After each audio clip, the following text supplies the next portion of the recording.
ಮಂಗಳೂರು ನಗರದಲ್ಲಿ ಬಹಳಷ್ಟು ಜನ ವಿದೇಶಕ್ಕೆ ಹೋಗಿ ದುಡಿಮೆ ಮಾಡಬೇಕು, ಹಣ ಸಂಪಾದಿಸಬೇಕಂತ ಹೇಳಿ ಈ ನಕಲಿ ಏಜೆಂಟ್ಗಳಿಗೆ ಹಣ ಕೊಟ್ಟು ಮೋಸ ಹೋಗ್ತಾ ಇದ್ದಾರೆ. ವಿದೇಶದಲ್ಲಿ ಕೆಲಸ ಕೊಡಿಸುವಂಥ ಎಲ್ಲರೂ ಕೂಡ ಕಾನೂನುಬದ್ಧವಾಗಿ ministry of external affairs ME ಅಡಿಯಲ್ಲಿ ರಿಜಿಸ್ಟರ್ ಮಾಡಿಸ್ಕೊಂಡಿರಬೇಕಾಗುತ್ತೆ.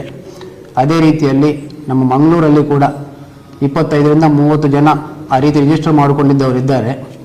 ಈ ರಿಜಿಸ್ಟರ್ಡ್ ಏಜೆಂಟ್ಸನ್ನು ಬಿಟ್ಟು ನಕಲಿ ಏಜೆಂಟ್ಗಳ ಬಳಿ ಹೋಗಿ ಹಣ ಕೊಟ್ಟು ಮೋಸ ಹೋದವರೆಲ್ಲರೂ ಕೂಡ ಪೊಲೀಸರ ಹತ್ರ ಬಂದಾಗ ಭಾಳಷ್ಟು ಟೈಮ್ ಗ್ಯಾಪ್ ಇರೋದರಿಂದಾಗಿ ನಾವು ಅವ್ರ ಮೇಲೆ ಪ್ರಕರಣ ದಾಖಲಿಸಿ ಅವ್ರನ್ನ ಅರೆಸ್ಟ್ ಮಾಡಿದರೂ ಕೂಡ ಈ ಹಣ ವಾಪಸ್ ರಿಕವರಿ ಮಾಡೋದು ಸ್ವಲ್ಪ ಕಷ್ಟ ಆಗ್ತಾ ಇದೆ.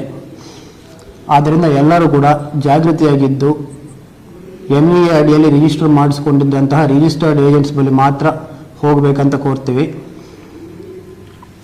ನಮ್ಮ ME ವೆಬ್ಸೈಟ್ emigrate.gov.in ಅಂತ ಇದೆ. ಅದರಲ್ಲಿ ಹೋಗಿದ್ರೆ ಇವರೆಲ್ಲರ ಲಿಸ್ಟು ಕೂಡ ಸಿಗ್ತದೆ.